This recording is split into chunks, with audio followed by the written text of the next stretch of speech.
Hello friends, it's Tuesday morning and I wanted to speak with you following the Prime Minister's momentous speech last evening when he announced that for 3 weeks all but essential workers have to stay at home and we can only leave the houses for exercise or those essential trips.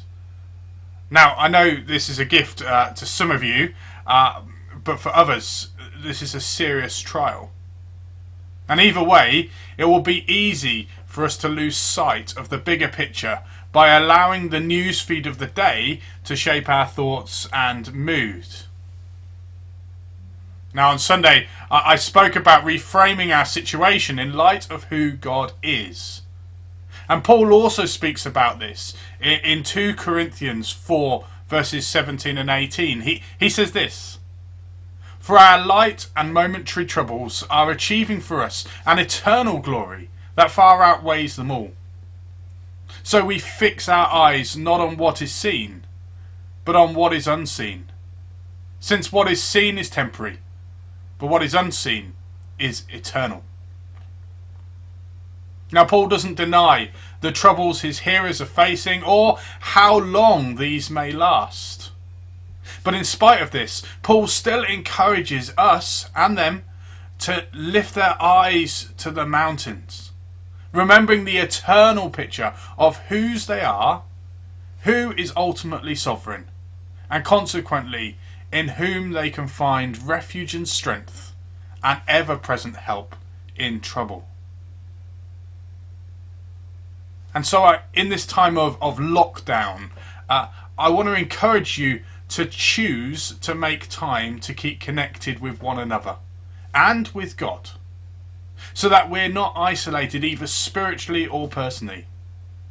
I want to encourage you to choose to spend time with Jesus, walking, metaphorically, and talking with him about all that is going on, growing in the unseen, our relationship and trust of Father God, however we find this situation.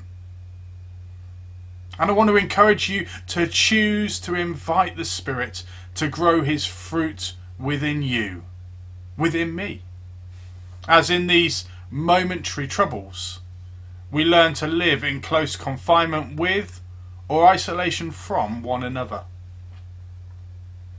Yet, in today's age of technology, where we give thanks for the good that we can use it for right now, we have many ways we can still remain connected.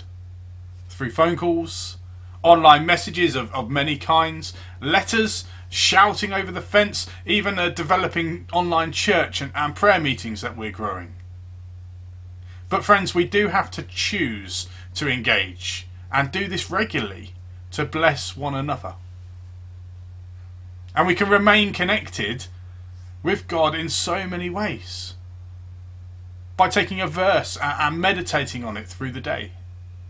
By praying alone or with someone else. By taking time to do some deep Bible study, listening to sermons, doing coffee, word and prayer over the phone. Talking with God whilst doing jobs around the house, or even whilst just being still for a moment in your garden or just standing outside the front of your door.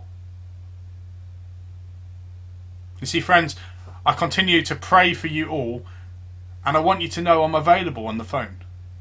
If you're struggling, lonely, or you just need to talk, please call. Don't wait, and don't feel you're being a burden either. Connect with me, someone in your house group or connect group, someone in the church fellowship, your friends or your family. We all want to support one another however we can.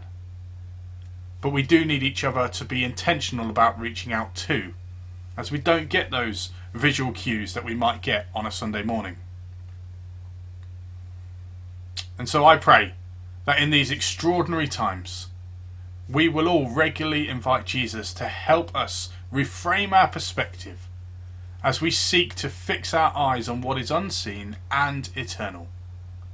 And so that when all this is over, and it will come to an end, we will be able to testify to how we have all grown as followers of Jesus, what God has been doing in our lives throughout these extraordinary days.